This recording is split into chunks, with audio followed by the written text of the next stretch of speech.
नमस्कार, मैं जितेंद्र शर्मा। स्क्रीन पर आप ये जो तस्वीर देख रहे हैं, यानी कि तस्वीर में ये जो लड़की आपको दिख रही है, आज इस लड़की के बारे में हम आपसे बात करेंगे। हम बताएंगे कि ये लड़की कौन है, हम बताएंगे कि इस लड़की के अंदर क्या खासियत है, हम बताएंगे कि ये लड़की क्यों राजस्थान के लिए महत्वपूर्ण है, ये लड़की क्यों हिंदुस्तान के लिए महत्वपूर्ण है। हम इस लड़की के बारे में बताएंगे, इस लड़की के बारे में चर्चा भी करेंगे और इस लड़की का किस तरह से राजस्थान के विकास में योगदान रहा है वो भी हम आपको बताएंगे। तो सबसे पहले हम आपको बता देते हैं कि इस लड़की का नाम सोनम स्वामी, महेंद्र कुमार स्वामी के घर में जन्मी, यानी कि महेंद्र कुमार स्वामी की बेटी, मात्र 24 साल की, उदयपुर वाटी झुंझुनू में इसका जन्म हुआ। राजस्थान में एमए बीएड तक पढ़ाई लिखाई की। राजीव गांधी युवा मित्र बनी। सरकार की योजनाओं को आम जनता तक, यानी दूर दराज के क्षेत्रों तक घर घर जाकर पहुंचाती रही। ये इसका वो काम था जो राजीव गांधी युवा मित्र के तहत इसको सौंपा गया था कि किस तरह से सरकार की योजनाओं को, जन कल्याणकारी योजनाओं को दूर दराज यानी कि अंतिम छोर तक बैठे उस व्यक्ति तक पहुंचाएं, जिस तरह से सारे पहुंचाते थे युवा मित्र। तो इसी तरह से सोनम स्वामी ने भी सरकार की योजनाएं पहुंचाई। लेकिन यहाँ जो एक विशेषता इस लड़की के अंदर पिछले कुछ दिनों से काफी ये ट्रेंडिंग में रही थी, सोशल मीडिया पर काफी इसके फोटो, इसके वीडियो लगातार देखने को मिल रहे थे। क्योंकि राजीव गांधी युवा मित्रों को जब सरकार ने टर्मिनेट कर दिया, यानी उनको हटा दिया, उनको बेदखल कर दिया, उनकी बहाली खत्म कर दी, ये काला आदेश जो 25 दिसंबर 2023 को निकला था, उससे व्यथित होकर राजीव गांधी युवा मित्रों ने शहीद स्मारक जयपुर में धरना दिया था। 72 दिनों तक ये धरना लगातार चला था। काफी सारे युवा मित्र यहाँ पर डटे हुए थे, दिन में भी डटे हुए थे, रात को भी डटे हुए थे। तो वहीं ये लड़की सोनम स्वामी युवा मित्र भी इस धरने में डटी रही थी। और इस पूरे धरने में, हालांकि सारे युवा मित्रों का धरना था, सबके सहयोग से चला था, किसी एक का इसमें कोई भागीदारी नहीं थी, लेकिन सोनम स्वामी की यहाँ बात करना बहुत जरूरी होगा। हमने लगातार कवरेज किया था चैनल इन्वेस्टिगेशन मीडिया पर, मैंने खुद ने, जितेंद्र शर्मा ने कवर किया था। तो वहां पर बहुत सारे तथ्य देखे, बहुत सारे पहलू देखे, लेकिन सोनम स्वामी का जो रोल दिखा वो अपने आप में एक अनोखा रोल था। ये लड़की छोटी सी, दिखने में भी छोटी सी है और उम्र भी 24 साल की कोई ज्यादा उम्र नहीं होती, लेकिन इसका जो जुनून है, इसका जो जज्बा है वो एक अनोखा है। पूरे आंदोलन में एक ताकत के रूप में इस लड़की का जज्बा देखा। हमने रात के 2-2, 3-3 बजे तक भी इससे लाइव चर्चा पर इस सोनम स्वामी से बात की थी। धरने का हालचाल भी हम जानते थे, हालांकि कवरेज करके आने के बाद कोई एपिसोड, कोई घटना हो जाती थी तो हम सीधा लाइव करते थे और बड़ी सिंपैथी से, निडर होकर और डटकर सारे हालचाल हमें बताती। स्क्रीन पर जो आप ये देख रहे हैं, ये जो बस के अंदर ये सोनम स्वामी, गिरफ्तार किया गया था, इनको पुलिस ने गिरफ्तार कर लिया था। तो गिरफ्तारी में भी एक बहुत बड़ी इसकी भागीदारी रही थी। अब चाहे जो हवन किया था सद्बुद्धि यज्ञ के लिए भजनलाल सरकार को, उसमें भी काफी इसकी भागीदारी थी। और किरोड़ी लाल मीणा मंत्री के घर पर तो इसकी, सोनम स्वामी की काफी भूमिका रही थी। जो महिलाएं वहां अपनी बहाली की मांग के लिए, कुछ महिलाएं गई थी, कुछ पुरुष भी वहां पर गए थे, आमरण अनशन भी किया था, तो वहां पर भी ये जो सोनम स्वामी हैं, इनकी महत्वपूर्ण भूमिका देखने को मिली थी। वहीं आप स्क्रीन पर जो ये देख रहे हैं, ये महिला युवा मित्र की तबीयत बिगड़ने पर इसको स्ट्रेचर पर ले जाया जा रहा है, वहां पर भी ये सोनम स्वामी आपको दिखाई देगी।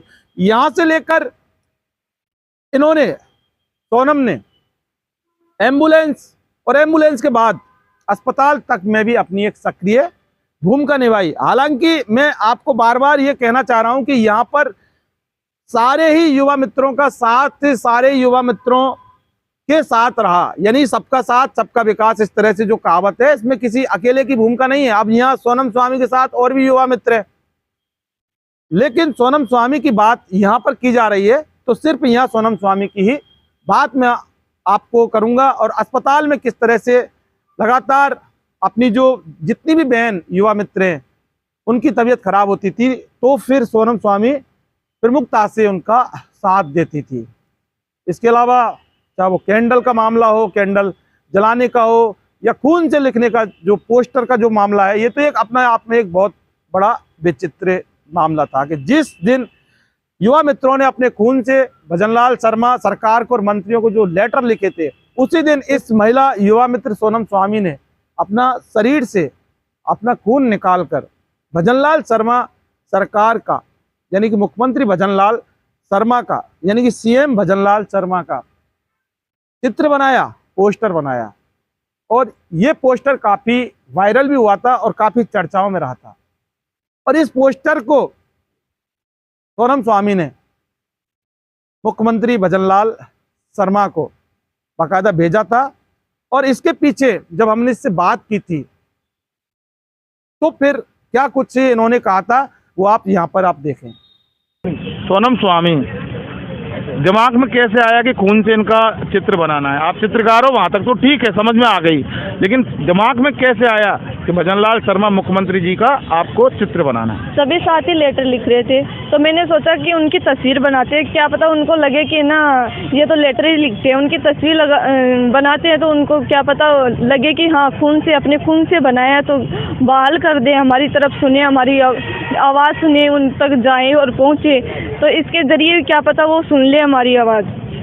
तो अच्छा ये बताओ कि आपने अपने खून से लिखा था ना? हाँ, अपना खून निकाल के फिर लिखा था। तो जो सुई लगी थी और उसके लिए बहुत सारा खून की जरूरत होती है, जब कोई इंजेक्शन वगैरह थोड़ा सा ही लगता है तो बहुत दर्द होता है, तो आप तो वैसे भी छोटी सी हो, तो आपको दर्द नहीं हुआ क्या? मेरे अंदर इतना खून भी नहीं है, फिर भी थोड़ा सा निकाल के बनाई कि क्या पता सुन ले, हमारी आवाज़ सुन ले। फिर भी आंख नहीं खुल रही है उनकी, उनके कान बंद कर रखे हैं उन्होंने, हमारी आवाज़ ही नहीं सुन रहे, ना तो हमारे यहाँ शुद्ध लेने के लिए आते हैं, न किसी को बेचते हैं। तो तुम्हारे दिमाग में ये नहीं आया कि आपके अंदर इतना खून भी नहीं है और एक चित्र बनाने के लिए बहुत सारे खून की जरूरत पड़ती है, और कल ना कोई अनहोनी अगर हो जाती तो फिर क्या होता? कम से कम उनको ये तो लगेगा कि हमें किसी मतलब नेता विशेष के लिए काम नहीं करे, किसी पार्टी के विशेष के लिए काम नहीं कर रहे, कम से कम उनको अफसोस तो होगा ना मरने के बाद में, जो हमारे साथी उनको तो जो मिलेगी ना, कम से कम शहीद स्मारक पर खड़े हैं, शहीद होके चले जाएंगे, और क्या होगा, कम से कम ये हो जाएगा, ज़्यादा नहीं कर सकते। तो एक बहुत बड़ा जुनून, जज्बा जिसे कहते हैं, वो सोनम स्वामी के अंदर देखने को मिला, ये राजस्थान की बेटी के अंदर देखने को मिला। इसके अलावा आप ये शहीद स्मारक पर राम जी की तस्वीर पर किस तरह से दिए जलाए जा रहे हैं, तो ये काफ़ी कम झलकियां हैं और झलकी बहुत होती हैं। आंदोलन में सारी युवा मित्रों का एक बहुत बड़ा योगदान रहा था। तमाम महिला युवा मित्र, तमाम पुरुष युवा मित्र आपस में ये एक साथी के रूप में पूरे आंदोलन को प्रमुखता से एक संगठित होकर ये लड़े थे।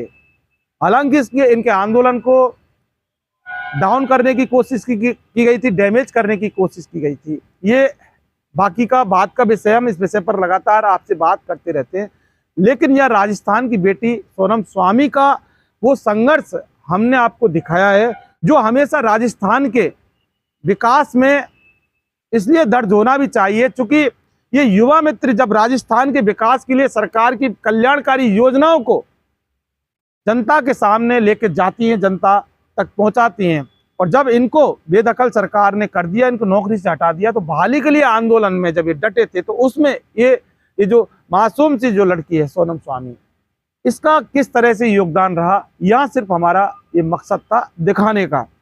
इसके अलावा सारे ही हमने दिखाए और सारे ही हम दिखाते रहेंगे, और बाद में भी अब बात इनकी की जाएगी, क्योंकि अब बस चुनाव भी अब हो गए राजस्थान में, और 4 चरण के चुनाव होने के बाद 3 चरण और बच रहे हैं, उसके बाद सरकार गठित होगी, उसके बाद फिर लगातार हम इनकी बात करेंगे और आगे इनकी क्या रणनीति है वो भी हम आपको लगातार दिखाते रहेंगे। लेकिन सोनम स्वामी का योगदान राजीव गांधी युवा मित्र जो संघर्ष समिति के बैनर तले जो आंदोलन किया गया, उसमें एक बहुत महत्वपूर्ण योगदान सोनम स्वामी का देखने को मिला और जो हमने आपको इस वीडियो के माध्यम से दिखाया। दोस्तों फिलहाल के लिए बस इतना ही। आपने अगर हमारा चैनल सब्सक्राइब नहीं किया तो आप कर लें और बेल आइकन को जरूर आप दबाइए, जिससे कि हमारा वीडियो जो भी अपलोड हम करें आपको तुरंत नोटिफिकेशन मिल सके। इस वीडियो को आप ज़्यादा से ज़्यादा शेयर कीजिए, जिससे कि ये सोनम स्वामी जो RYM इसको ज़्यादा से ज़्यादा लोगों तक ये वीडियो जब पहुंचेगा तो लोग ज़्यादा से ज़्यादा इसको देख पाएंगे। फिलहाल के लिए बस इतना ही। नमस्कार।